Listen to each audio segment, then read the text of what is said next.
साथियों नमस्कार, वंदे मातरम, जय हिंद। मैं राजू मिश्रा, विश्व शक्ति पार्टी का प्रदेश उपाध्यक्ष हरियाणा, तो जागृति मंच का संयोजक और अखंड हिंदू राष्ट्र मोर्चा का सहयोगी। आज फिर से आप लोगों के सामने रूबरू हुए हैं लाइव डिस्कशन में। जो आप लोग मुझे सुनते हैं, परखते हैं, जांचते हैं और इसका आकलन करते हैं, और आप लोगों का यह प्यार ही हमें हौसला देता है कि हम आप लोगों को जागरूक करते हैं। इसके लिए बहुत बहुत आभार व्यक्त करते हैं और आप सभी को साधुवाद करते हैं। साथियों, अगर आप मुझे फेसबुक पे देख रहे हैं तो लाइक फॉलो कर लें, यूट्यूब पे देख रहे हैं तो चैनल सब्सक्राइब कर लें, ताकि हमारी हर आने वाली वीडियो आपको समय से मिलती जाए। आज जैसे हमने मुद्दा रखा है बैंकिंग लोन, सरकारी योजना या साजिश, गुलामी का साजिश। तो अगर आप इसको बहुत बारीकी से स्टडी करेंगे तो आपको यही मिलेगा कि जो भी सरकारी योजना से आप लोन ले रहे हैं वह आपको सिर्फ गुलाम बनाने का ये जरिया मात्र है। कैसे? ये मैंने आपको रुपए के विषय में बहुत सारी वीडियो हमने बना बना के कई बार आपको लाइव आकर के यूट्यूब पे भी हमारे अपलोड है, आप देख सकते हैं। अब समझते हैं कि आखिर जो सरकार योजनाएं लेके आती है आपको, हमें सिर्फ ये बताने के लिए कि आप इतना रुपए कर्ज ले लीजिए, आप ये, यानी किसी भी वर्ग को सरकार ने छोड़ा नहीं। और अगर आपके परिवार में 5 सदस्य हैं तो 5 में से लगभग एक आकलन के अनुसार 4 व्यक्ति कर्ज में डूबे हुए। जो 4 व्यक्ति कर्ज में डूबे हुए हैं उनका शोषण होता है। किस तरीके से होता है ये आप हमसे ज्यादा बेहतर तरीके से आप जानते हैं, क्योंकि आप भुक्तभोगी हैं, हम भी भुक्तभोगी हैं। इसलिए हम आपको समय समय की ये सारी चीजें आपको बताते रहते हैं। बात शॉर्ट में आपको बताता हूं कि हमारे देश में जब मुद्रा का किया गया, आविष्कार किया गया, यानी रुपए के मानक में जब उसको डाला गया, आविष्कार तो नहीं कर सकते, मानक में जब डाला गया तो वो सन था 1540। और 1540 के बाद वो धीरे धीरे राजाओं ने उसको फॉलो करते गए। राजा अपने हिसाब से अपनी करेंसी, अपनी मुद्रा बनाते गए। धीरे धीरे ये सिस्टम चलते रहा। दौर आया 1861 और 62। 1861-62 में जब अंग्रेज हमारे यहाँ ईस्ट इंडिया कंपनी के द्वारा शासन करना शुरू किया तो ईस्ट इंडिया का रुपया चला, और बहुत सारे बुजुर्गों के पास गांव में आज भी देखने को मिल जाता है। और अगर आपको ईस्ट इंडिया कंपनी का रुपया देखना है तो बड़े बड़े शहरों में बड़े बड़े एग्जीबिशन लगते हैं, वहां पे दिखाई भी जाते हैं, आप देख भी सकते हैं। बहरहाल 1861-62 में जो हमारे यहाँ पहला पेपर करेंसी एक्ट बना तो उसी आधार पे अमेरिका ने डॉलर एक्ट बनाया 12 फरवरी 1873 को। ध्यान रखें, जो हमारा सिस्टम था इसी को डिटो कॉपी कर लिया, थोड़ा सा उसका मानक स्टैंडर्ड में हेर बदल कर लिया। और हमारे देश के नेता जी सुभाष चंद्र बोस, जो आजाद हिंद सरकार, आजाद हिंद करेंसी और आजाद हिंद फौज के मुख्य थे, और हमारे देश के आजाद भारत के प्रथम प्रधानमंत्री भी थे, जो इतिहास में पढ़ाया नहीं जाता है।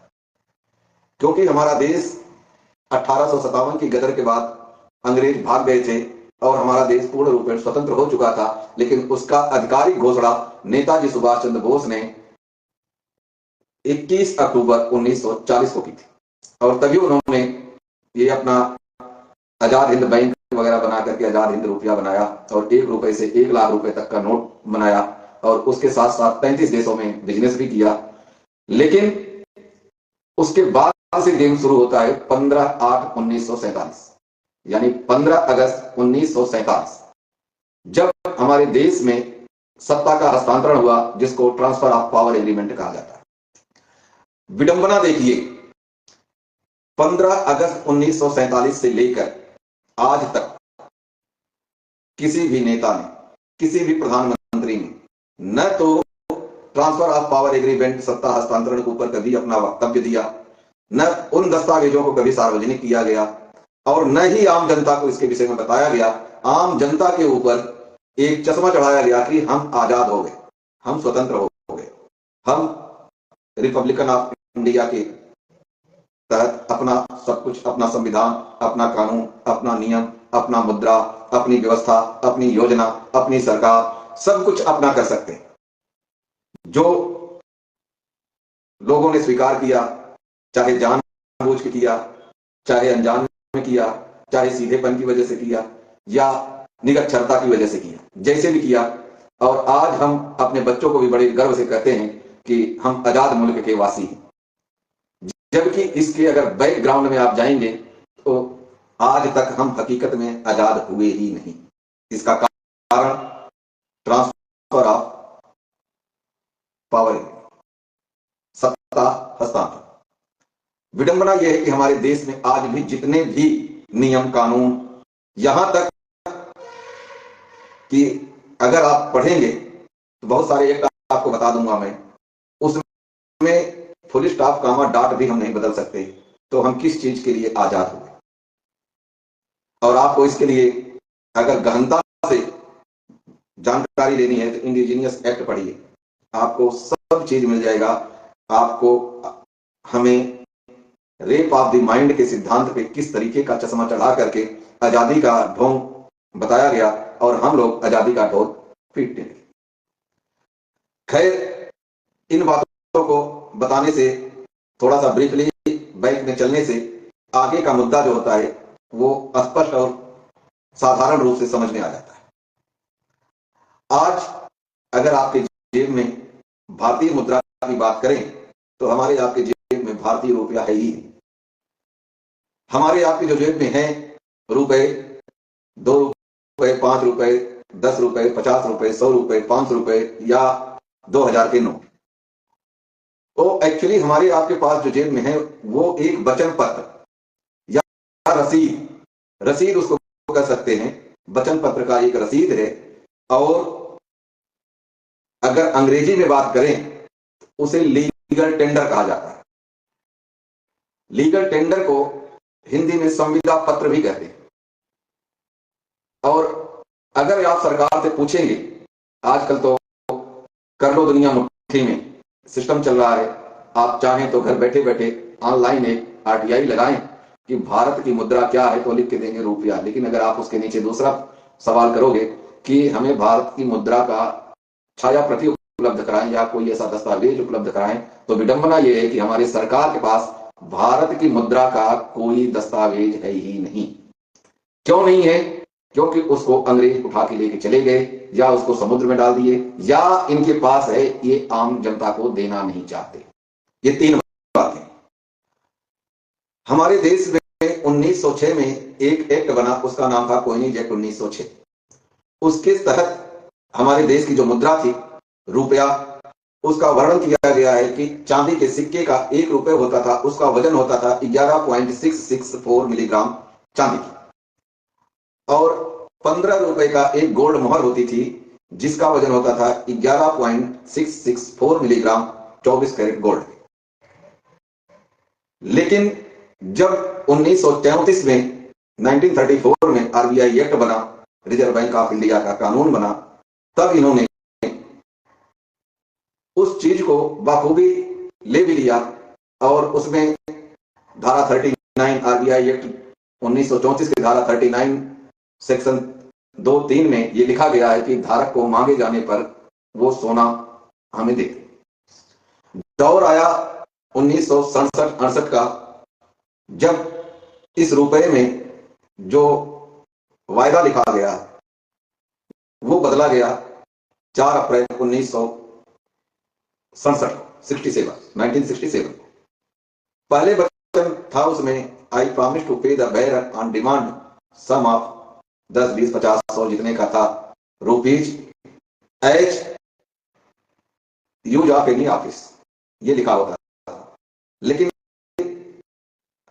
हमारे देश के एलके झा जो गवर्नर थे, उन्होंने इस वचन खंड को बाकायदा बदल के एक रसीद में तब्दील कर दिया और सीधा सीधा लिख दिया कि मैं धारक को इतना रुपए अदा करने का वचन देता हूं।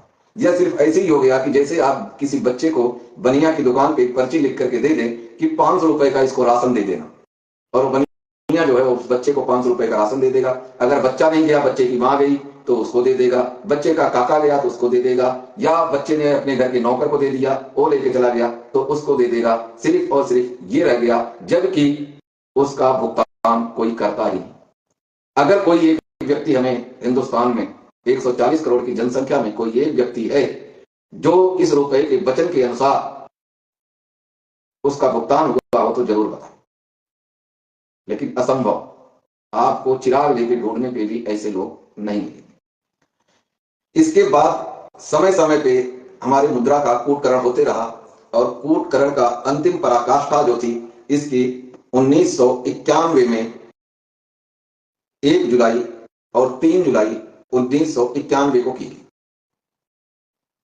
और 1993 में बैंकों का, जो आपने देखा प्राइवेट बैंकों का इजाद किया गया, अगर कहें तो अतिशयोक्ति नहीं होगी। 1993 में बैंकों ने जब प्राइवेटाइजेशन के तहत हमारे देश में बहुत सारी बैंकें आई, उसी दरमियान सरकार ने रुपए को एक रसीद बना के आम जनता के हवाले करते हुए, यानी बाजार के हवाले करते हुए सभी व्यक्तियों से फ्रॉड कर दिया। क्यों कर दिया, अब इसका भी आप सुन लीजिए। 1 जुलाई और 3 जुलाई को इन्होंने जो लास्ट कूटकरण किया रुपए का, उसमें जो रुपए का मानक स्टैंडर्ड था, यानी उसका पैमाना, वजन या बट्टा मान ले, बाट जिससे हम किसी चीज को तौलते हैं, उसका इन्होंने इस हद तक कूटकरण कर दिया कि पहले जो था ये रुपया 11.664 मिलीग्राम का होता था, और उसका जो चांदी का होता था उसकी गोल्ड परचेसिंग पावर होती थी 777 मिलीग्राम गोल्ड, 24 कैरेट गोल्ड। लेकिन जब इन्होंने लास्ट बीच बीच में इन्होंने किया है, वो सारी चीजें बताऊंगा, काफी लंबा हो जाएगा, लेकिन लास्ट का बताता हूं आपको। जो 1 जुलाई 1991 में जो अंतिम दौर में इन्होंने कूटकरण किया, उसमें क्या किया इन्होंने कि उस 777 मिलीग्राम गोल्ड को इस हद तक कूटकरण इसको कर दिए कि इसका वजन कर दिया इन्होंने 0.118489, और अगर इसको ग्रामेज मिलीग्रामेज में करें तो लगभग 118 मिलीग्राम, यानी 1 रुपए का जो परचेसिंग पावर हो गया वो 0.118 मिलीग्राम सोने के बराबर हो गया। अब खेल शुरू होता है 1993 से। 1993 के पहले बहुत सारी हमारी योजनाएं थी, ऐसा नहीं कि बैंकिंग सेक्टर ने लोन के नाम पे कोई योजना नहीं तैयार की थी या दे नहीं रही थी, दे रही थी, लेकिन उस टाइम पे जो लोन वितरण किया जाता था उसका एक बाकायदा सिस्टम होता था, जिस सिस्टम के तहत उनका लोन चलता था और लोग उसको अदायगी भी करते थे। और अगर आपको न विश्वास हो तो 1992-93 का आप वित्त मंत्रालय या आरबीआई से, बैंकिंग व्यवस्था से आप इसकी बैलेंस शीट मांगेंगे तो आपको पिक्चर अपने आप क्लियर हो जाएगा। लेकिन 1993 के बाद जब प्राइवेट बैंक आए, तब यहां पे आपको एक पेज और ये समझना होगा कि आज तक हमारे देश में रुपया जो है, जिसको हम रुपया कहते हैं, आज हमारे देश में जो भी चलन में रुपया है, मुद्रा है, यह टोटल का टोटल, अगर मैं ये कहूं कि 90% रुपए नकली हैं तो ये कोई अतिशयोक्ति नहीं है। और मैं चिल्ला चिल्ला के बोल रहा हूं, डीएम को भेज दिया मैंने लेटर, राष्ट्रपति तक को भेज दिया। अगर मैं गलत हूं तो मेरे ऊपर मुकदमा क्यों नहीं किया, क्योंकि हमारे पास वो दस्तावेज, पुख्ता सबूत हैं जो इन्होंने ही लिख के दिया हुआ, उसके आधार पर हम चैलेंज कर रहे हैं। और जब ये प्राइवेट बैंक आए तो सरकार के ऊपर जब ब्रिटेन से दबाव पड़ता है तो सरकार हमें आपको एन केन प्रकारेण अपने बस में करने के लिए नई नई योजनाएं, और आपको जानकर हैरानी होगी कि सरकार कोई योजना नहीं बनाती। अगर आपके दिमाग में ये चीजें हैं कि सरकार योजना बनाती है और सरकार की योजना जो होती है वो योजनाओं के तहत हमें सुविधा मिलती है और फायदा मिलता है, बेनिफिट मिलता है, तो ये आपका सबसे बड़ा भ्रम है। क्यों? क्योंकि जितनी सरकारी योजनाएं आपके सामने परोसी जाती हैं वह ब्रिटेन की पलट पे बनाया जाता है और ब्रिटेन के राजा का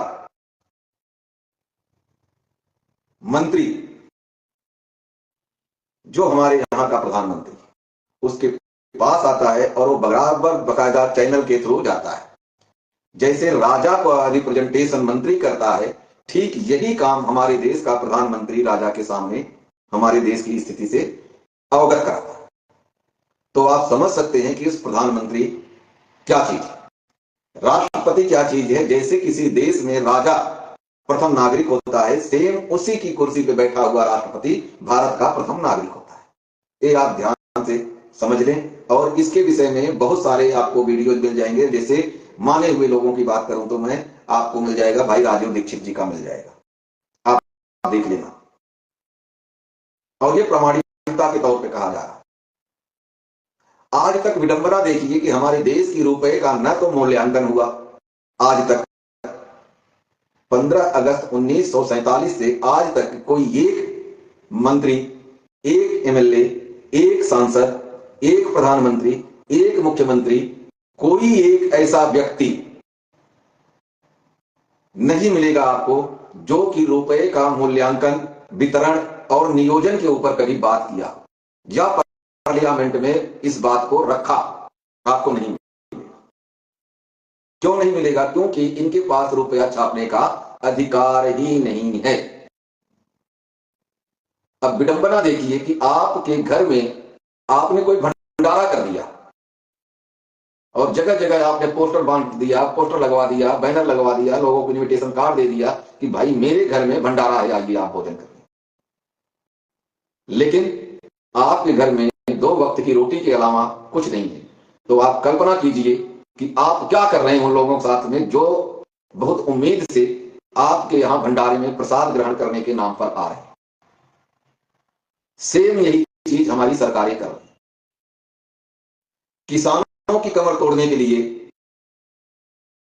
इन्होंने केसीसी ला दिया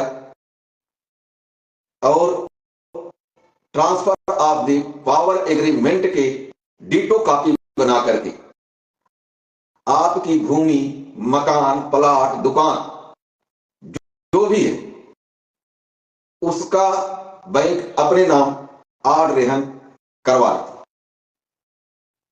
अगर इसको आप जूम करके थोड़ा सा डीपली इसको आप समझेंगे तो that is the most important game of the transfer of the power agreement. और नाम दे दिया गया आपको सरफेसी एक्ट। उस सरफेसी एक्ट के तहत आप इतने मजबूर हो जाते हैं कि आपके घर में कोई बीमार है तो उसको बाहर निकाल के वो ताला लगा करके चले जाते हैं। और विडंबना देखिए, इसमें साथ देने के लिए पुलिस प्रशासन, डीएम, तहसीलदार, पटवारी, कानून गो, ये प्रॉपर चैन बन के आती है।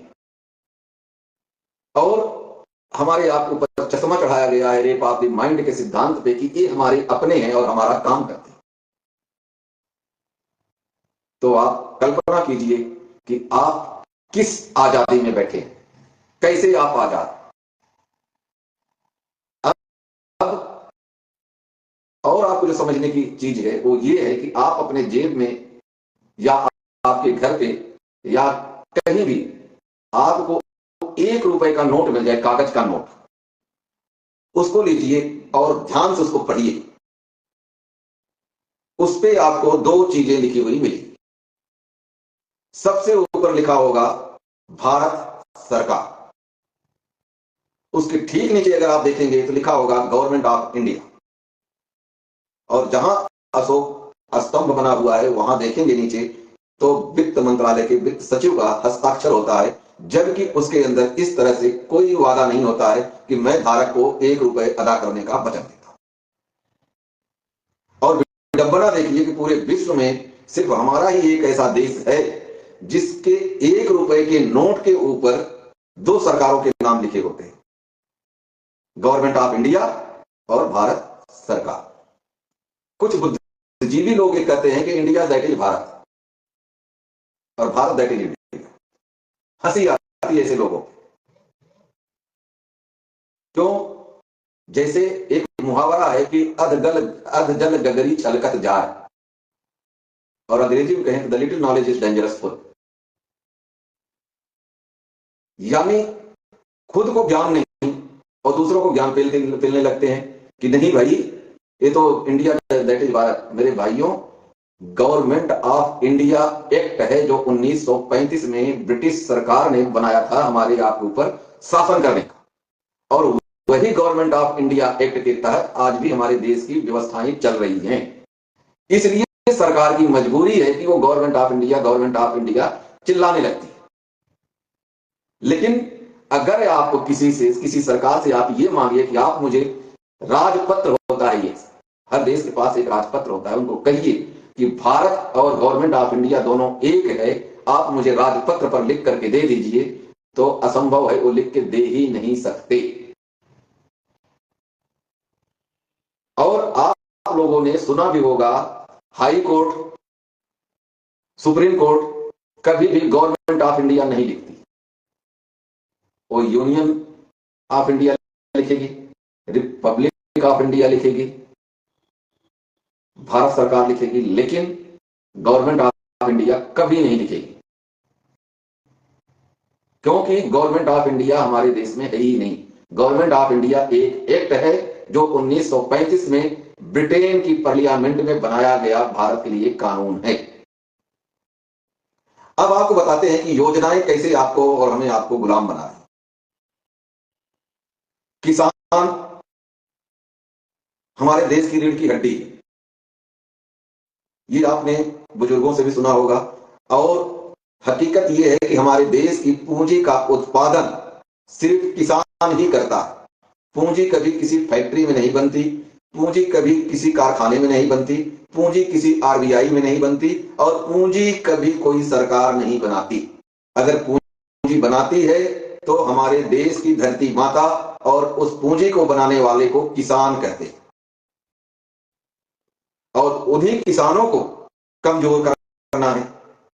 अगर किसान कमजोर होगा तो हम गुलाम होंगे, और किसी व्यक्ति को अगर अपने अधीन करना, उस पे आप खुद स्वयं रिसर्च करिए। मान लीजिए आपके घर में किसी व्यक्ति को आप चाहते हो कि ये बंदा सिर्फ मेरी सुने, उसको सिर्फ 3 चीजें आपको करनी है। वो बंदा अपने माँ बाप का नहीं सुनेगा, आपका सुनेगा। 3 चीजें क्या करनी है आपको? उसको खर्चे के लिए फुल पैसे दो, ऐसो आराम की जो चीजें कहे उसको दो, और अगर आप ये भी नहीं दे सकते हैं तो उसको अधिक से अधिक कर्ज दे दो। पैसे जब वो मांगे, भाई मुझे 500 रुपए की जरूरत है, 500 क्यों, 1000 लेके जाना। आप देखिए कि वो व्यक्ति आपके आगे पीछे हमेशा है। यही योजना इन्होंने बनाया। किसान को फसल से लेके गाय बकरी भेड़ हर चीज योजना बना दी कि इसमें आप लोन ले लो, आपको सब्सिडी मिल जाएगी, ये मिल जाएगी, क्योंकि उनको पता है कि किसान 101% किसान का लोन डिफॉल्ट होगा। क्यों? क्योंकि उनके हाथ में आज का जो माहौल है, जैसे आप देख रहे हैं, आज लगभग 29 नवंबर है और एक शर्ट पहन के आपके सामने बैठा, तो क्लाइमेट चेंज कर दिया गया। अब इसमें अगर आप ये कहें कि नहीं सरकार का कोई लेना देना नहीं है, ये तो नेचुरल है, कुदरती है, तो नहीं। और पिछले कई सालों में, आप इन 8-10 सालों में आपने देखा होगा कि जहां बरसात की आवश्यकता होती है वहां सूखा पड़ जाता है, बूंद नहीं गिरती, और जहां बरसात की आवश्यकता नहीं है वहां बाढ़ आ जाती है। ये क्यों हो रहा है, ये समझने के लिए ये एक टेक्नोलॉजी है जिसको हाथ टेक्नोलॉजी कहते हैं। खैर अभी ये तो रिसर्च हो रहा है। दूसरा, अब जब किसान के पास जब घर से ज्यादा कर्ज हो जाएगा तो वो 2 काम करेगा, या तो आत्महत्या करेगा, और या कोई जमीन बेच करके अपनी अदायगी करेगा उस कर्ज की। यानी उसको घूम फिर के जमीन से विहीन करना, दिहाड़ी मजदूरी पे ला करके उसको छोड़ना।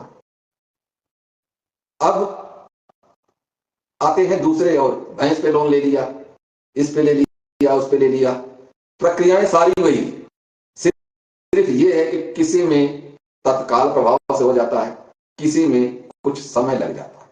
लेकिन ये जो राक्षस कालनेमी चंडाल बैठे हुए हैं, ये अपनी आने वाली पीढ़ियों तक व्यवस्था करके चल रहे हैं। और हम आप आज में जीते, हम आप प्रयास करते हैं कि हम अपने बच्चों के लिए बहुत कुछ बना दें, लेकिन हम बनाने में असफल होते हैं। 140 करोड़ की जनसंख्या है हमारे देश की, जैसे कि हमारे देश के 36 इंच से 56 इंच के सीना वाले नरेंद्र दामोदर दास मोदी जी चिल्ला के कहते हैं कि 140 करोड़ की जनसंख्या, कई बार आपने सुना होगा।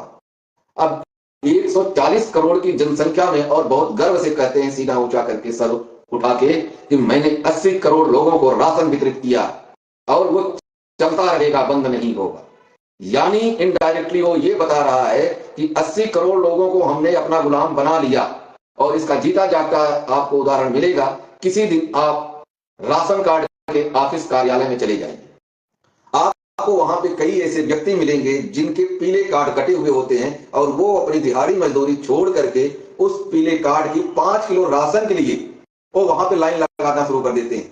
और यहां तक मैंने देखा है कि यहां तक कि लोग मंत्री और विधायकों तक से फोन भी करवा लेते हैं, किस लिए? सिर्फ 5 किलो की राशन की गुलामी के लिए। और विडंबना देखिए कि उस 5 किलो राशन से एक व्यक्ति कभी भोजन नहीं कर पाएगा एक महीना, 10 किलो में नहीं कर पाएगा, 15 किलो में नहीं कर पाएगा। कितना भी कम भोजन करता होगा कोई एक व्यक्ति, तो 20 से 25 किलो का राशन एक महीने में खाएगा। और सब्सिडी जो दिया जाता है, और हकीकत में सब्सिडी का सिर्फ एक बबल गम दिया जाता है, सब्सिडी होती ही नहीं है। क्यों नहीं होती है इसको भी आप समझिए। आपने देखा होगा नेट पे या मार्केट में या वित्त मंत्रालय में, या कई बार ऐसे कमेंट्स आते हैं कि रुपया डाउन। अभी कल के न्यूज़पेपर में मैंने देखा, नेट पे न्यूज़पेपर न्यूज आता है आजकल, ऑनलाइन न्यूज आता है, ऐप है, उस पर देखा तो उसमें लिखा था कि एशिया की द्वितीय सबसे कमजोर करेंसी रुपया, यानी एशिया में सबसे कमजोर रुपया जो है ये दूसरे नंबर पर मुद्रा हो गई हमारी, और विश्व में कोई लेने को तैयार नहीं। हम रसिया से रुपए में पेट्रोल मंगा रहे हैं, डीजल मंगा रहे हैं। ये क्या है? क्योंकि हमें जो दिखाया जाता है वो कुछ और होता है और बैकडोर में कुछ और होता है। और इसके साथ साथ दिया था कि 12.12% रुपया और कमजोर और डॉलर में उछाल। अब आपको बताते हैं डॉलर और रुपए का थोड़ा सा कॉम्बिनेशन आपको बताता कि डॉलर क्यों बढ़ता जा रहा है और रुपया क्यों जमीन पे आ रहा है। उसका दो कारण। पहला कारण यह है कि रुपए को गोल्ड स्टैंडर्ड से इन्होंने विमुक्त कर दिया। इसमें सबसे बड़ा पेच ये है कि इनके दस्तावेजों में कुछ तो है कि रुपया गोल्ड स्टैंडर्ड पे है। अगर ऐसा नहीं होता तो सरकार रिजर्व बैंक को गोल्ड देती नहीं है। वो भी है कागज है, लेकिन आम जो आपको नॉर्मली अच्छे से मिल जाएगा जो कागज, में उस कागज पे बात करूंगा। तो रुपए उन्होंने गोल्ड से विमुख कर दिया, यानी गोल्ड स्टैंडर्ड 1993 हटा करके बाजार के हवाले करके पूरी देश की जनता के साथ में इन्होंने छल कर दिया। धोखा, विश्वासघात, लूटपाट, यानी जितने भी शब्द रखा जाए वो कम। लेकिन डॉलर का क्या हुआ? सोचने वाली बात आपको ये, डॉलर आपको जान के हैरानी होगी कि एक डॉलर का वजन जो होता है 27.00 ग्राम होता है, और उस डॉलर में 24.1 ग्राम चांदी होता है, या यूं कहें 371 ग्रेन, और उसके अंदर मिश्रण होता है 2.9 ग्राम, या यूं कहें 46 ग्रेन। यानी प्रति डॉलर का जो वजन होता है वो 27 ग्राम चांदी का होता है। और हमारे रुपए को क्या कर दिया इन्होंने? उसकी गोल्ड परचेसिंग पावर को हटा। मोटी मोटी आपको बात बता, क्योंकि जब इन्होंने 1991 में 1 जुलाई और 3 जुलाई को लास्ट कूटकरण किया तो उसमें आपके रुपए का गोल्ड परचेसिंग पावर 0.118 मिलीग्राम रखा। और 1993 में जब बैंकों ने पूरा धावा बोला हमारे देश में, क्योंकि फर्जी रुपए तो उनको देना ही था, नकली तो कोई भी छाप के दे देगा, इन्होंने नेताओं को पैसे अच्छे खिलाए, आरबीआई से 5-5 हजार के बॉन्ड भरे और लो भाई बैंक खोल के बैठ गए और हवा में रुपए छाप छाप के हमें आपको दे करके कर्जदार बना लिए। आज आपके देश की आपको जान के हैरानी होगा कि लगभग 23% प्रॉपर्टी का मालिक यूनाइटेड किंगडम ट्रस्ट हो चुका है। यानी मोटे मोटा अगर आपको माने तो आपकी देश की 25% जनता गुलामी स्वीकार कर चुकी है। अब वो कैसे, ये भी थोड़ा सा ब्रीफली आपको समझा देता। जब भी आप भारत में बैंकिंग व्यवसाय में, बैंकिंग सेक्टर में आप उतरेंगे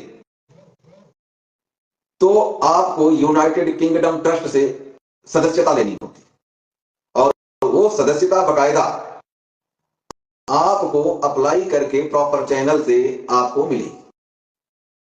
आप डीएम के थ्रू भी अप्लाई कर सकते हैं, वित्त मंत्रालय के थ्रू भी अप्लाई कर सकते हैं, आरबीआई के थ्रू भी अप्लाई कर सकते हैं। जब आप वहां से यूनाइटेड किंगडम ट्रस्ट की आप सदस्यता ले लेते हैं और आपको बैंक खोलने का परमिशन मिल जाता है, तो आपको भारत में कारोबार करने के लिए रिजर्व बैंक ऑफ इंडिया में आपको आरबीआई एक्ट 1934 के तहत आपको काम करने के लिए रजिस्ट्रेशन करवाना है, जो रजिस्ट्रेशन एक्ट 1860 के तहत। और उसके बाद जैसे ही आप यूनाइटेड किंगडम ट्रस्ट से आप सदस्यता लेंगे, वैसे ही आपके ऊपर यहां के कानून का न के बराबर सिकंजा होगा, या यूं कहें कि आपके ऊपर यहां का कानून लागू ही नहीं होगा, क्योंकि आपको जैसे यूनाइटेड किंगडम ट्रस्ट का सदस्यता मिली, आप उस बैंकिंग के लिए आप कोई प्रॉपर्टी खरीद के अपना निजी कार्यालय नहीं बना सकते। पट्टे पे आपको लेना होगा, किराए पे लेना होगा और आपको काम करना होगा। और जब आपका रिकवरी के तहत कोई लोन डिफॉल्ट हुआ, किसी की घर में, कुर्की में, प्रॉपर्टी में कुर्की के तहत ताला लगा या उसको सील किया गया या जब्त किया गया, जिस भी भाषा में आप उसको जो कहें, यानी बैंक के अंडर आ गया, आपके पास डीएम, तहसीलदार, पुलिस, पटवारी, कानून को आकर के उस चीज को कब्जा कर लिए, तो जैसे ही कब्जा करके रिपोर्ट दिए, वो प्रॉपर्टी यूनाइटेड किंगडम की हो जाती है, यूनाइटेड किंगडम ट्रस्ट की। यही कारण है कि बैंक किसी प्रॉपर्टी को अपने पर्सनल यूज में नहीं ले सकता, न वो सील की गई प्रॉपर्टी को किसी को किराए पे दे सके, न वो आपके द्वारा आपकी जो प्रॉपर्टी सेल किया उसको किराए पे दे सके, न उसको अपने पर्सनल यूज में ले सके, न अपने कार्यालय की यूज में ले सके। यानी उस बैंक का कोई कर्मचारी उस प्रॉपर्टी को यूज नहीं कर सकता। और यही कारण है कि आप लोगों ने देखा भी होगा कि कई कई प्रॉपर्टी ऐसी हैं जो कई कई साल तक बैंक के अंडर पड़ी रहती है, उसका कोई खरीदार नहीं मिलता।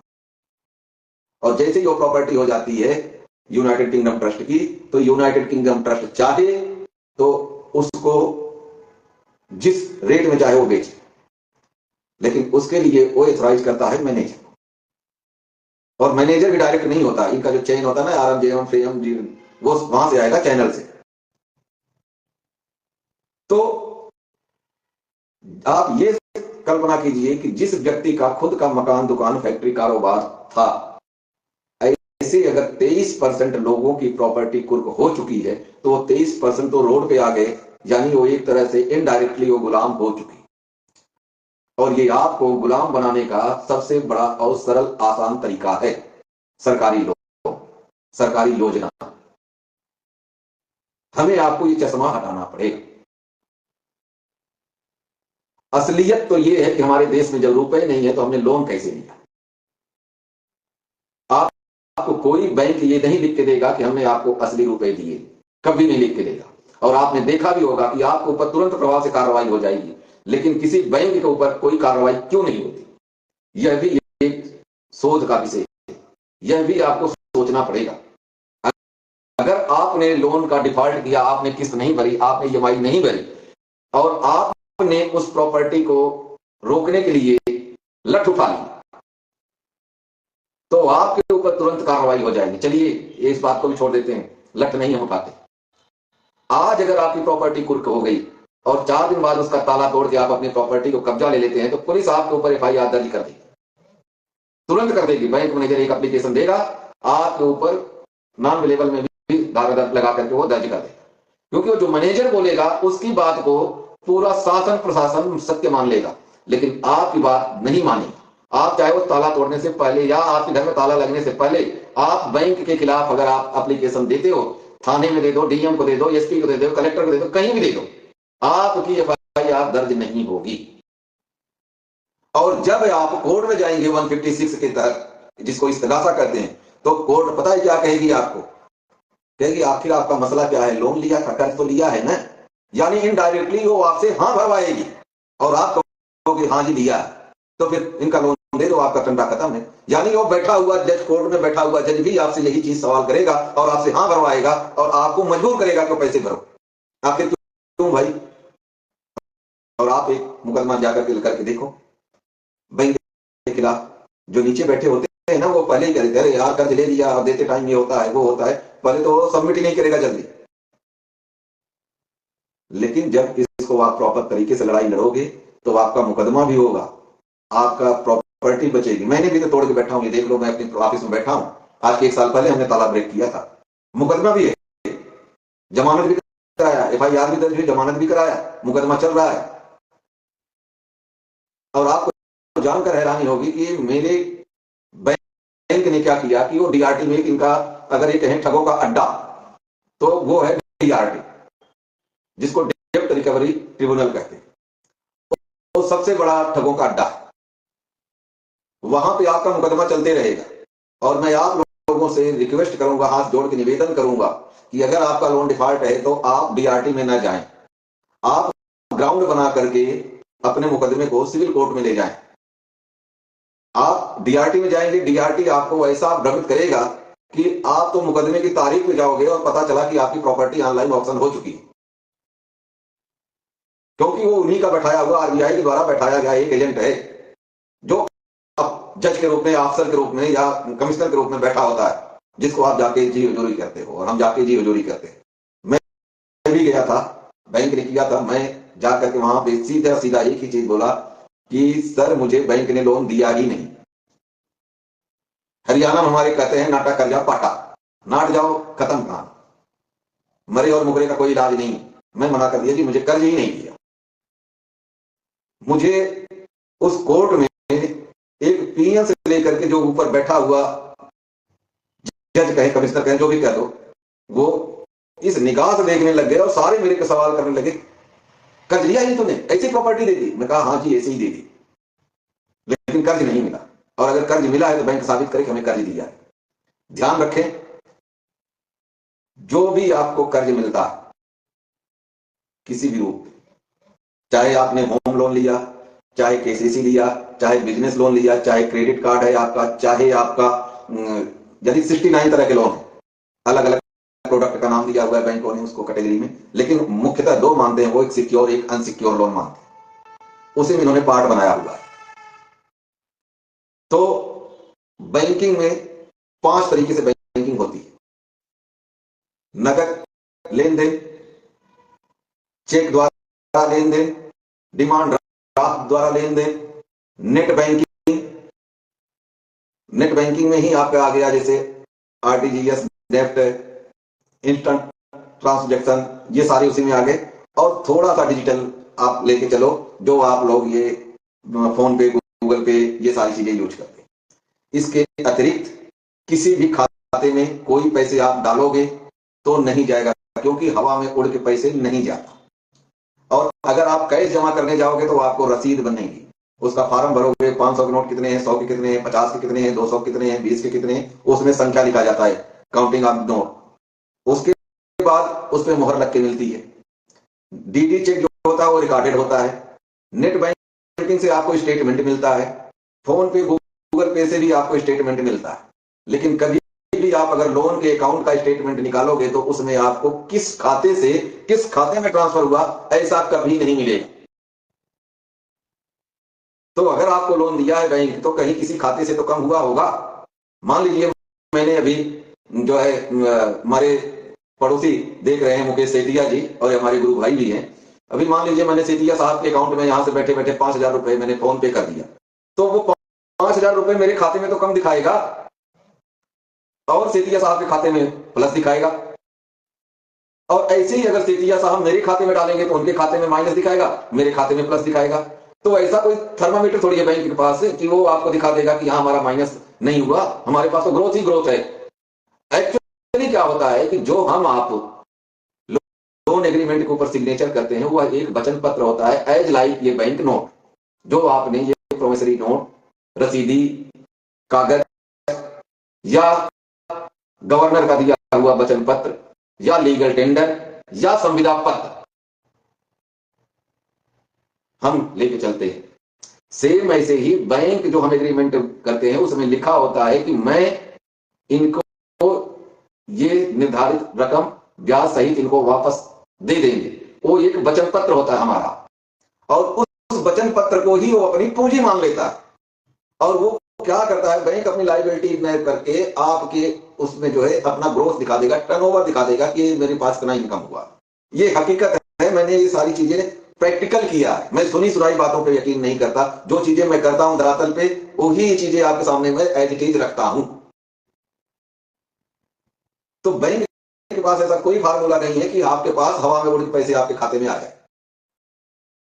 और अगर आप इस पे अभी नहीं जागेंगे दोस्तों, यकीन मानिए आप अपनी आने वाली पीढ़ी के लिए सबसे बड़े सरदर्द बनेंगे और उनको आप गुलामी की जंजीरों में जकड़ के जा रहे हो।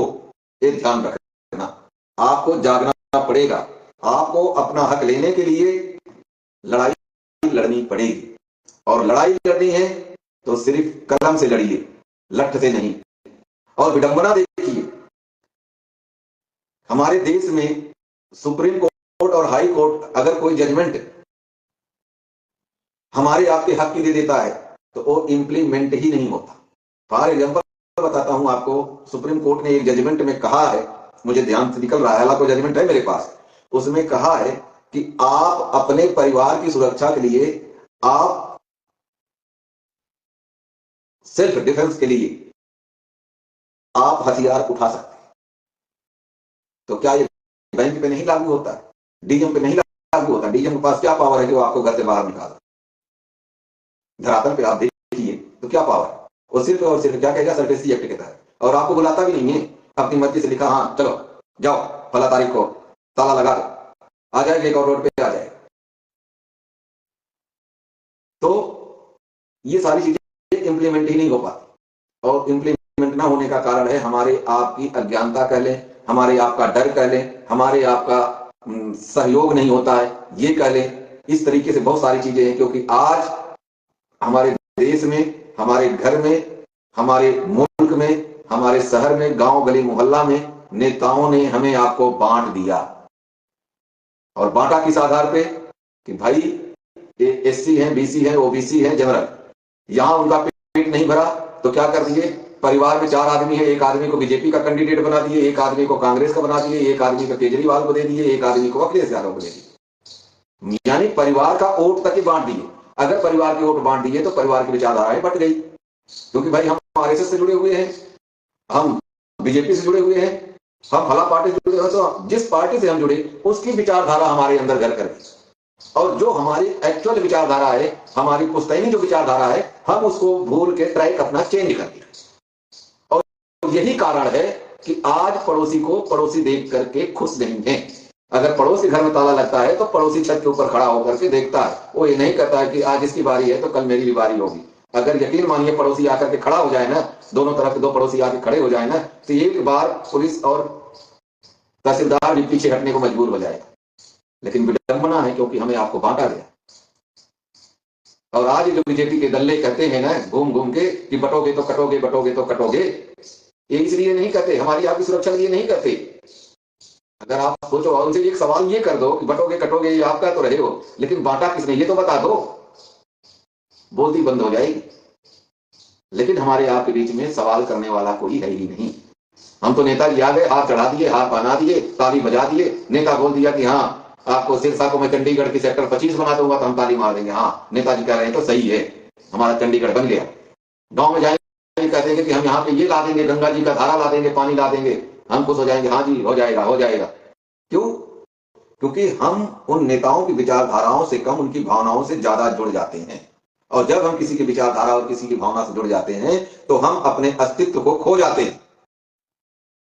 क्योंकि हमारे अंदर जो हमारा अपना है वो विवेक काम करना बंद कर देता है, जो हम उनको सुनते हैं उन्हीं को अनुकरण करते हैं और उन्हीं के इशारे पे हम काम करने लग जाते हैं। यही तो गुलामी है, और क्या गुलामी। अभी आप देख लो, देश इस समय एशिया का दूसरा सबसे कंडम करेंसी भारत की रुपया हो रहा है, लेकिन हमारे आपका ध्यान कहां भटकाया जा रहा है? फला मंदिर के ऊपर, फला मस्जिद है वो मंदिर बनेगा, फला मस्जिद के ऊपर, मजार के ऊपर मंदिर बनेगा, हमें उधर डाइवर्ट किया जा रहा है। हिंदू मुस्लिम कहीं उसकी आस्था, लेकिन ये इन क्यों नहीं होती? जैसे हिंदू मुस्लिम के ऊपर ये उंगली उठा रहे हैं, ऐसे इनकी हिम्मत क्यों नहीं होती और काटों को उतारने का?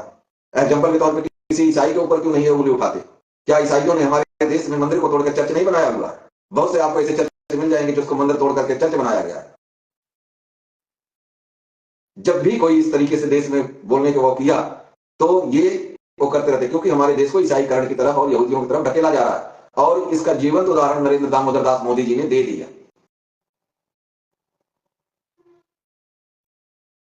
न ये ईसाई के लिए बोलेंगे और न ये सिख भाइयों के लिए बोलेंगे। क्यों? इनको पता है कि सिख अगर हमारे देश में ना हो, और याद रखिए हिंदू तभी तक सुरक्षित है जब तक सिख है, क्योंकि सिख के बिना हिंदू अधूरा है, और हिंदू उसकी रक्षा के लिए सिखों ने एक कृपाण धारण किया, और इनको उनसे फटती है, डरते हैं ये कि अगर सिखों के कुछ बोल दिया तो हिंदू और सिख अगर एक हो गए तो हम दिल्ली से ब्रिटेन ही दिखेंगे।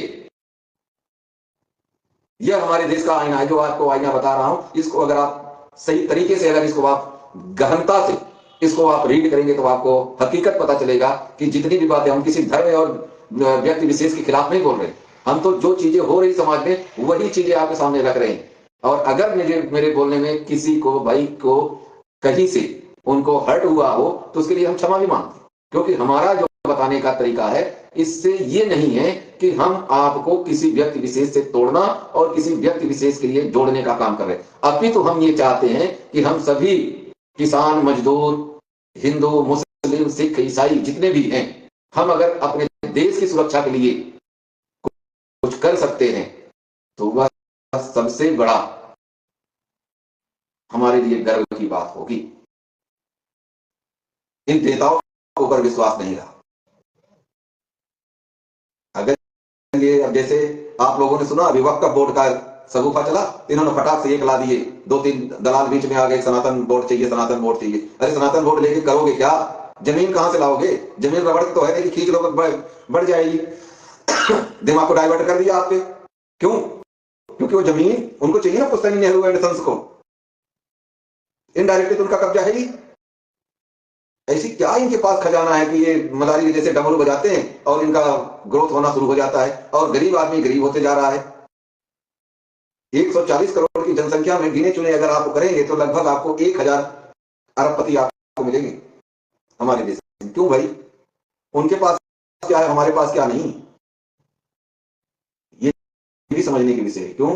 क्योंकि उनके पास इनकी सरकारों की कमजोरियां, उनकी नीतियों को पकड़ रखे, और हम आप सवाल जवाब नहीं कर पाते।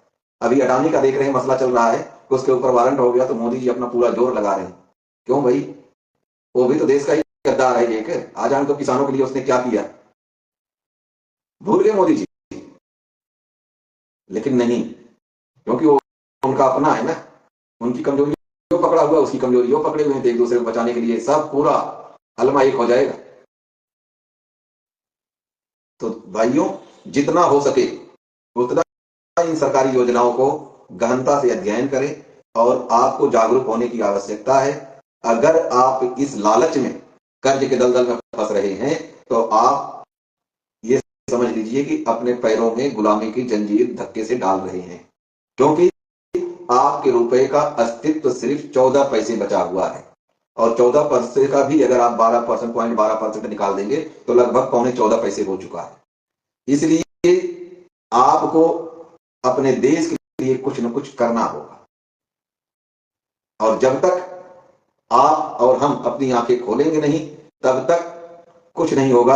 और जिस दिन ये 14 पैसे जीरो पे आ गया, उस दिन इस देश के मालिक सिर्फ वही 1000 व्यक्ति होंगे।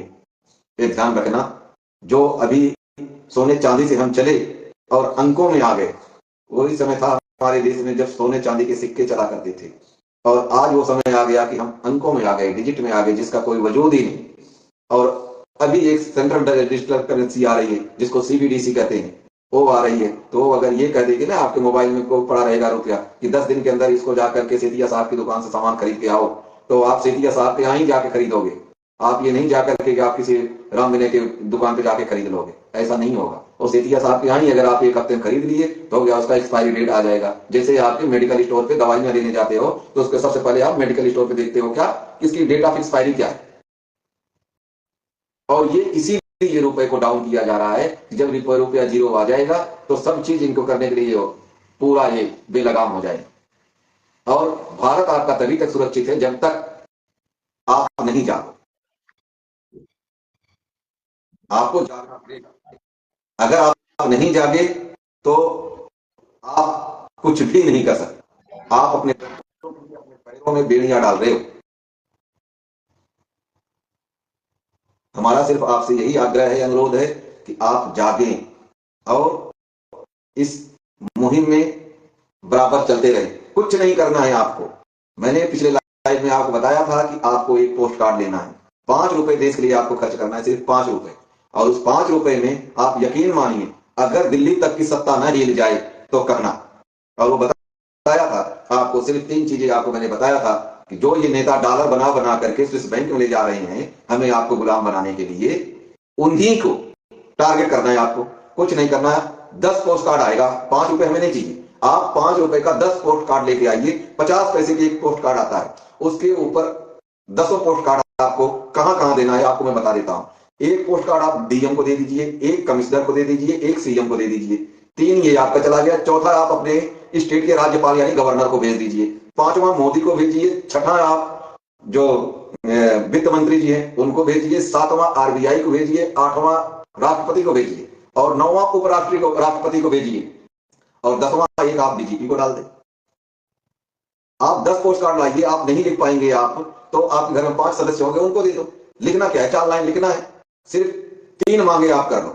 आप यकीन मानिए अगर आप 3 मांग आप उसमें लिख देते हो, पहला कि 15 अगस्त 1947 से लेकर आज तक देश में जितना भी लूटपाट करके स्विस बैंक में जमा किया गया धन है वह राष्ट्र की संपत्ति घोषित की जाए। पहली मांग यही रख दीजिए कि भाई जितना नेता लूट के ले जाकर स्विस बैंक में रखे हैं ना वो राष्ट्र की संपत्ति घोषित की जाए। दूसरी मांग रख दीजिए उनके सामने कि अब से एक ऐसा संविधान में पारित किया जाए, बिल पेश किया जाए कि अगर कोई नेता, कर्मचारी, कोई भी अफसर करप्शन में या भ्रष्टाचार में संलिप्त पाया जाता है तो 3 से 6 महीने के अंदर उसकी फांसी की सजा या उम्र कैद की सजा का प्रावधान बनाया जाए। 2 हो गया। तीसरी मांग आप रख लीजिए कि देश में किसानों के लिए, वो है किसानों के लिए, क्योंकि किसान ही पूंजी पैदा करता है। तीसरी मांग उसमें आप जोड़ दीजिए कि देश में किसानों के लिए समय समय पर खाद, बीज वगैरह जितनी भी चीजें किसान को चाहिए वो सीजन के हिसाब से मौके पे उपलब्ध कराया जाना अनिवार्य किया जाए। और चौथी मांग आप उस पर रख दीजिए कि विश्व भारत में गाय को राष्ट्रमाता का दर्जा दिया जाए। आप यकीन मानिए दोस्तों, जिस दिन आपका ये 10,000 पोस्ट कार्ड डीएम और सीएम के पास पहुंच जाएगा ना, इनके कुर्सी के नीचे आग लग जाएगी कि ये क्या बीमारी छिड़ पड़ी है। और सबसे खास मजे की बात आपको बताएं कि जब आजकल ऑनलाइन हो रहा है, आप टीवी मोबाइल पे आप जो इनका संसद में बिल पारित होता है या ये कोई चीज रखते हैं तो वो संसद में आजकल लाइव चलता है। और आप लाइव देखिए आपके एरिया का जो संसद है वो इस पे क्या करता है, चुप रहता है, बोलता है। अगर वो चुप रहता है तो कोई बात नहीं, अगर वो बोलता है ना तो उसको याद कर लो कि अगले इलेक्शन में आएगा, साले जूते मारेंगे, तू ही सबसे बड़ा चोर है। जो विरोध करेगा 101% उसी के पैसे स्विस बैंक में जमा है और किसी के नहीं। धरती वीरों से विहीन नहीं। दोस्तों पहल तो करके देखिए। आप देखिए, आपको अपने देश को बचाने के लिए सब कुछ करना पड़ेगा।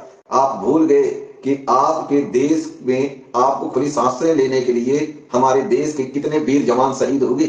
क्या उनकी शहादत, उनकी वीरगति, उनकी कुर्बानी को हम गुलामी में स्वीकार कर लें?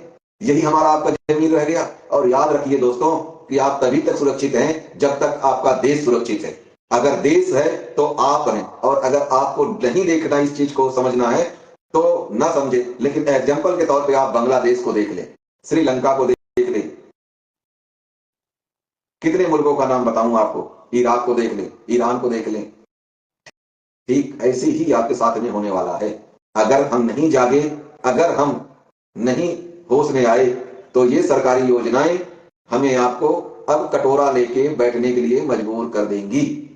और याद रखिए कि जैसे मंदिर के सामने कटोरा लेके बैठे हुए भिखारी को हर आदमी जाकर के डांट देता है, वही हमारी आपकी औकात बनेगी।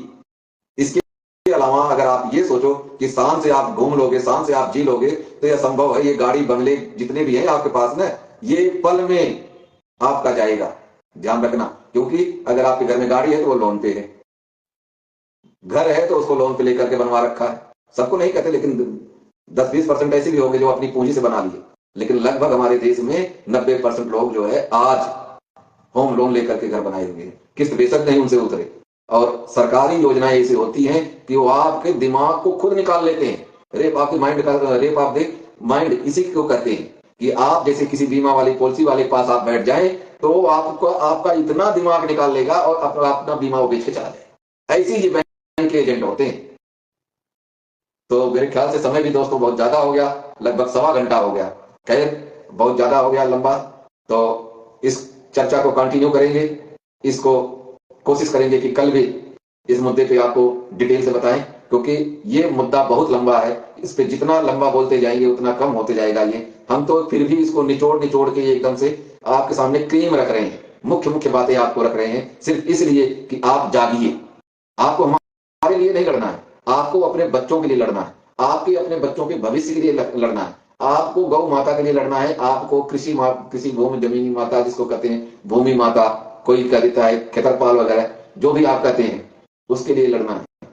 लेकिन याद रखिए कि अगर हमारे देश का किसान कमजोर हो गया तो आप उस दिन ही खत्म हो। और किसान को कमजोर करने के लिए सरकार तरह तरह के मीठी गोलियां आपको फेंक रही है। जैसे मछली पकड़ने के लिए दाना डालते हैं, सेम यही चीज किसानों के साथ सरकार कर रही है। हर चीज, कहीं कोई चीज चाहिए नेताओं को, कोई फंक्शन होगा तो वहां कुर्सियां कम नहीं पड़ेगी, लेकिन किसान को बिजाई के टाइम पे खाद की कमी जरूर पड़ जाएगी।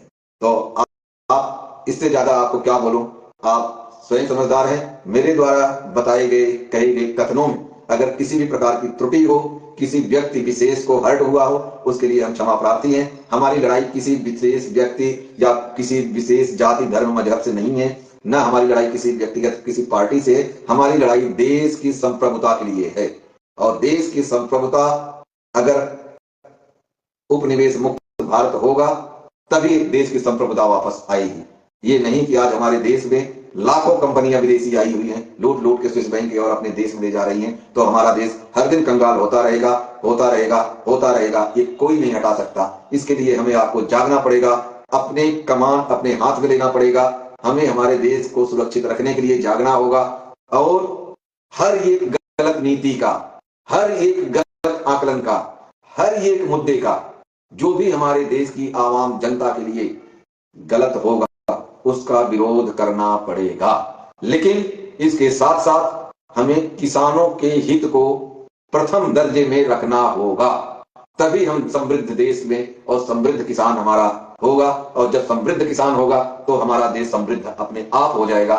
ये आपको सोचने का लिए छोड़ के जा रहे हैं। आप इस पे विचार कीजिएगा, सोचिएगा, आकलन कीजिएगा, फिर जैसा हो आप करिएगा। इसी के साथ जय हिंद, वंदे मातरम। फिर मिलेंगे। जय हिंद।